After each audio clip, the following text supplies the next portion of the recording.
Okay, yeah, so I'm pretty late to the news, but the new Dislyte patch 3.1.0 has dropped today, and we're going to be covering over the most important stuff here in these patch notes today. But before we move on, I'd appreciate it if you guys subscribe to the channel, help your boy get to 1,000 subscribers, like the video if you like the video, and share this around.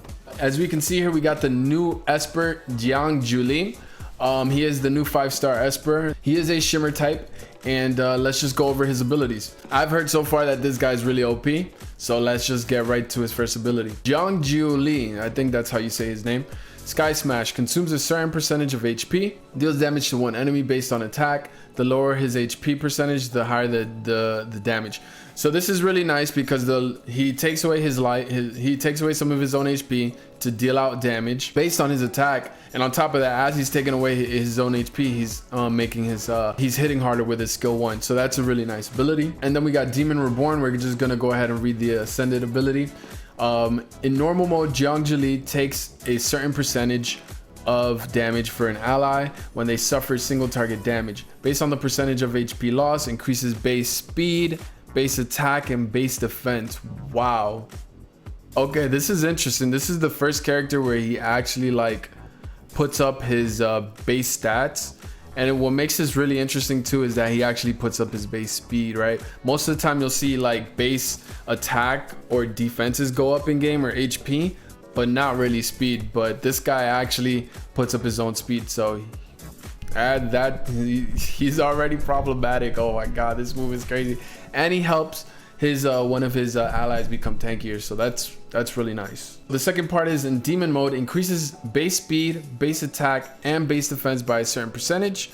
When taking lethal damage, he does not die and enters demon mode. Okay, so it's kind of like standoff, where he doesn't die, but I guess this is an undispellable buff. It's a unique buff to him, and most unique buffs are undispellable, so you won't be able to dispel this. And then removes all buffs and debuffs from himself, and restores HP based on his max HP. Also gains standoff, restores HP based on the damage dealt under demon mode. So he has built-in lifesteal. So he has a built-in Hades step basically, and he removes all buffs and debuffs from him, right? So there's a pro and a con, but he wipes the slate clean, and then he heals himself when he does take this when he does enter demon mode. And then once he's done with demon mode, he puts standoff on him, so that one you can actually strip and try to get him down. And he gives himself lifesteal, which is crazy, man. So as you can see here, it also says demon mode undispellable, as I said, immune to debuffs. That's actually insane. He's immune to debuffs while he's in this form. Can't cast abilities or counterattack. Okay, so he's just straight up literally in berserk mode, like literally, like he said in his preview trailer. Randomly attacks one enemy every turn, dealing damage based on his attack that ignores defense, and restores HP based on the damage dealt. Before attacking, dispels all buffs from the target. When this mode expires, transforms back to the original form. So yeah, I guess when he's done, you can actually buff him during the demon mode state, but when he's out of the demon mode state, he takes off all the buffs. Oh wow, this guy's gonna be crazy. Oh my god, oh my god, you're gonna definitely have to try to like bring AP manipulators to try to deal with this guy. His third ability, Earth Shatter, consumes a certain percentage of HP, deals damage to all enemies based on attack. The lower his HP percentage, the higher the damage taunts the target. So this is an AoE taunt that consumes HP, so his ultimate, so this ability can do even more damage. And wow, damn, this is crazy, man. This guy is wild, bro. They made this guy really strong. And then we got my baby girl Ophelia. So Ophelia is a fighter Esper capable of inflicting debuffs and performing pursuit attacks. Like what's that three-star wind type name that he always keeps attacking? Tang Yun, I think that's his name. I could be butchering his name, but you guys know who I'm talking about, right? So we got her first ability, Elegant Strike, attacks one enemy based on own attack, inflicts bleed. Do we got Ophelia's second ability, Heartless Reaper, attacks one enemy based on attack. Each buff on the caster and each debuff on the enemy increases damage by a certain percentage. Okay, this bonus damage has an upper limit, so there's a cap to it. The caster restores HP based on the damage dealt. Gain an extra turn after killing the target. Ooh, wow. This is pretty nice. Okay, but it's very dependent on like buffs and debuffs. So we'll see. It's kind of like a sprinkle of Zhao Yin and Tang Yun. Interesting though. She does get a reset though, which is very nice. And then we got Ophelia's third ability, Butterfly Dreams. Oh man, this is the beautiful animation that we saw. Attacks one enemy subject to own attack. Based on the total number of own buffs and the enemy's debuffs, cast Elegant Strike to perform several pursuit attacks. So her Elegant Strike is her skill 1. So she's gonna be attacking over and over again and also applying bleed, because skill 1 applies bleed.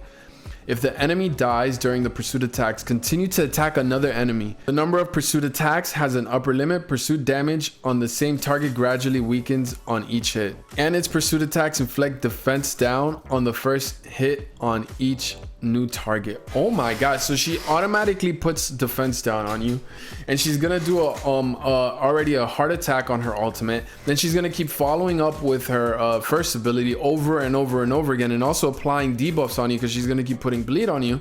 And then she's just gonna keep hitting you, and her damage is gonna be higher and higher. And there is a cap to how high she can attack and how high the damage can go, but we don't know the cap limit on that. So I really want to find out what that is, and that really excites me. Really crazy mechanic right there. And they made my baby girl super strong, and I'm super happy about that. Oh man, thank you. If only I could pull her right. So yeah, we'll see how that goes. She's actually really good. She also has a heal that's also very good, and utility she brings with the defense down. And every time she jumps to a new target, she puts defense down on them and keeps pursuit attacking them. So yeah, I'm very curious to see how many times she can and cannot attack. So we'll just have to wait and see for that. She's basically a damage dealer that hits you over and over again, puts a bunch of debuffs on you, and worst case scenario, she doesn't kill you. You're gonna probably be stacked with like a bunch of bleeds on you. So when your turn comes around, you're probably dead. So yeah. Next, we got the other 4-star shimmer. Her name is Alice. Alice is a powerful support Esper capable of extending the duration of ally buffs. So I already know where this is going. I love that they do this, because when they come out with new characters, they make sure that the 4-star characters sync up with the banner 5-star character, so they can complement each other while they're on the same teams. She's gonna help keep the buffs extended on Ophelia, and the longer her buffs are extended, the more damage she's gonna do. So I'm already loving it. This is gonna be great. I gotta pull both. Give me Alice and Ophelia. I'm asking for too much right now. I know she's a 4-star shimmer, but just give me both. All right, Alice's first ability, Starstream, deals damage to one enemy based on attack. Has a chance to call one ally into assist. That's a good, nice ability. We have her skill 2 ability, which is her passive ability, which is Blessing. Grants attack up to buffed allies at the start of Alice's turn. You don't even have to burn a cooldown or anything. Just automatically she applies this attack buff on people, but they have to be buffed, right? So that's the give and take with that ability. Her third ability, her ultimate, right? Extend buffs duration for all allies, grants them crit up and speed up. Oh my god, so she can give attack up, crit up, speed up, and extend buffs on everyone. Like, wow, this is insane. Like, very, very good character. Okay, so they added this new relic reset feature where basically you can go put in a piece of gear that already has 4 secondary attributes, not the main stat, but the 4 secondary stats. You can go ahead and roll those stats, and as many times you have bonus stats on it, it'll re-roll those bonus stats, and it'll randomly land on one of the 4 attributes. It's random, and then it'll give you the option of if you want to keep the new stats, the new bonus stats, how they were placed, or do you want to keep or do you want to stay with your old one, from my understanding, right? That's what I see here. And then they added a VR battleground, which basically is like testing grounds, right? Like, so you can bring new teams, new people, try them out, see how they go, and mess around with the bot settings. It's a welcome feature to those that like to come up with new ideas and new comps, team comps and stuff like that. So, and then they added this quick equip function and unequip function. I love the fact that this game has such a seamless like equip and unequip feature. Like, this little thing goes such a long way, because it makes the game so much more pleasant to play. Because there's games that I've played out there that it's such a hassle to equip and unequip everything. Some games don't even have presets. and now they're making it even better. They're making it even faster for you to equip your gear and also unequip it. So I just love it, man. They're just adding even more to it and making it even more seamless. So I love that. Cube needs it because they don't have the function where if you're in that screen you have to exit out completely, go into the Esper screen and then change the relics there. It'd be nice if you can change the relics in the Cube Miracle stages, you know? And then the new event called Origami Love, which is based around Ophelia, her event. It's basically like a mods event. You're gonna get inspiration points, and you use those inspiration points to unlock the stages and beat the stages and progress. And I'm guessing they will have something too where you can receive passive crystals and gold over time, because they had that in the mod event. So yeah, it's basically you got to burn stamina to build up these points and use those points to progress and do the stages in the event. It looks like it's gonna stay at 450 to guarantee the pity for her. I'm hoping that they can drop that a bit more, and so players have a better chance of reaching it, because it's quite expensive to hit that 450th mark. But we'll just have to see with time how it goes and see if they'll change it or not. But yeah, at every 120 spins you will get a legendary Esper, and it is still random too. But at the 450 you do get the banner character. Okay, so for another part of the event, they're also gonna come out with something where they're gonna come out with 3 areas, and they all have different difficulties: normal, hard, and purgatory. And after you beat 1 normal, you unlock hard. After you beat hard, you unlock purgatory. And as you complete them, you'll be getting these things called feud smart cards and relic redixes. And with the relic redixes is you're gonna be able to customize 2 flawless 6-star pieces to your liking. Player can select the set type, position, main attribute of a relic, and use relic redixes to refresh its secondary attributes. So you'll be able to actually make a piece that you really want, the main stat and whatever set bonus you want. It looks like it's definite. As far as the secondary stats, it will be random, but you will be able to play around with that and put it and change it to your liking. But it'll still give you that ability to keep re-rolling those secondary stats as long as you have relic redixes, and you get those through the event or using your Nexus crystals on them to get more relic redixes. You want to make sure you use those relic redixes before the event ends, because when it does end, whatever relic redixes you have will be gone. Okay, and as far as the feud smart cards that you get for clearing each stage, you get up to 3 for clearing each difficulty. You can use those to claim rewards in feud glory. Kind of did see this a little bit online, but I didn't get to see the whole picture, but I did read this. So basically the Astral witchcraft set is going to be changed and going to be moved, because the Astral witchcraft set bonus effects that it has on right now is not the best. I'm gonna be honest, it's not the best. So they decided to change it, and now it grants 20% chance of taking another action at the end of the wearer's turn. Now this is very concerning, because they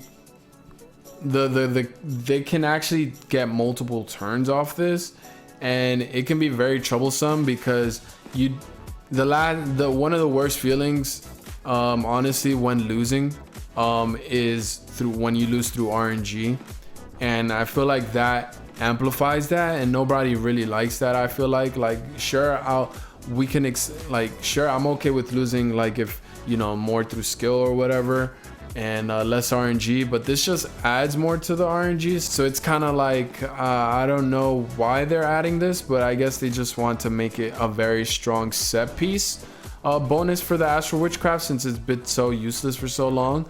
I mean, I can tell you definitely it is gonna have an impact, and it is a really strong bonus to have, but it might just be a little too strong. But we'll have to see how it's gonna be and how it's gonna play out when it does drop, right? Because you can read things on paper, but when you actually play with them, it's a bit different, right? Sometimes, most of the time. So we'll just have to wait and see how that is when that drops, and how it works, and when we're able to play test with that. But yeah, Astral witchcraft set will now be available to farm at Fafnir once this patch drops. It won't be at Chronos. And the freezing set, I forgot what the name of it was, Snow Dewagger, it'll be moved to Chronos. So I would say try to farm up Chronos as much as you can, and farm up the Astral witchcraft set, because that is an OP bonus, and I would, you know, if this is where the meta is going, or you know, or people are going to be using it, yeah, I think you guys should keep a few of these in your back pocket just in case you're going to need to pull it out and use it yourselves, because after this patch drops, it will not be at Chronos anymore. Okay, and in Point War now, it'll, if you had it on auto before, it'll continue in auto, which is cool. And they're also increasing the points you get in Point War, which is nice, so you can tier up faster. That'll be very nice. Okay, and then we have some character changes here. We got some balance changes. So it looks like they buffed Tever. His new first ability now attacks one enemy, deals 130% attack damage, inflicts here for 2 turns instead of inflicting 1 Nico curse stack. The new things for him is after attacking, if target's HP is above 50%, cast the same ability on the target again. If not triggered, gains 1 Nico sense stack.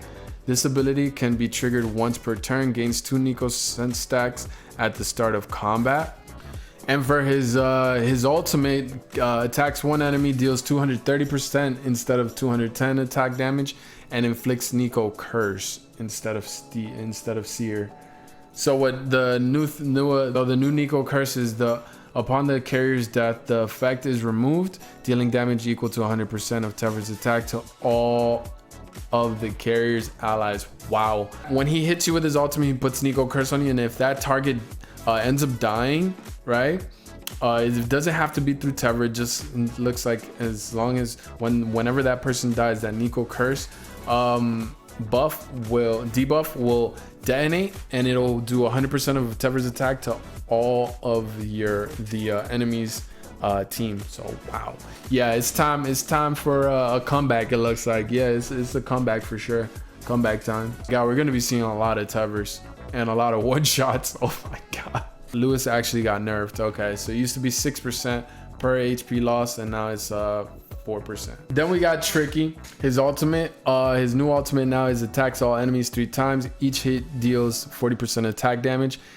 Each hit has a 100% chance of dispelling 1 buff for each enemy, so it's guaranteed. Before it was 75%, now it's 100%. Each hit inflicts miss rate up for 2 turns. Okay, so it's guaranteed to strip. So we have Kara, the poison scorpion lady.